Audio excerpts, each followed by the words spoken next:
আচ্ছা মা, আপনি কি জানেন যে T20 জিতে গেছে? বাবা, বলুন। এতদিনে একটু শান্তি পেলাম। কি যে অশান্তির মধ্যে ছিলাম যতক্ষণ খেলা হচ্ছিল, যে কি বলবো। উফ। তবে কালকে মা, আমি সবাইকে নিয়ে একটা পিকনিক দেবো। সবাই মিলে পয়সা দিয়ে করব।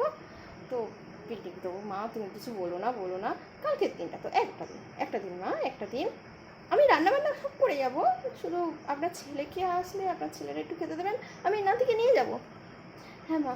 হ্যাঁ হ্যাঁ হ্যাঁ, বলছো T20 জিতেছে? ওয়ার্ল্ড কাপটা তো আর জিততেই পারলো না, T20টা জিতেছে। যাই হোক, তবে তাড়াতাড়ি ফিরে এসো। হ্যাঁ হ্যাঁ, তুমি তাড়াতাড়ি ফিরে এসো। আচ্ছা শুনুন, তাহলে আমি সবাইকে একটা করে ফোন করে দিই। আপনিও তাহলে থাকবেন? না, আপনাকে ছাড়বো না, আপনাকে আমি কিছুতেই ছাড়বো না। শুনুন, এই কলোনির মধ্যে না আপনার মতো শাশুড়ি আর দুটো নেই। যা বলেন, বৌমা হিসাবে আমি তো গর্বিত যে আপনার মতো আমার একটা শাশুড়ি আছে। কি বলছো বৌমা?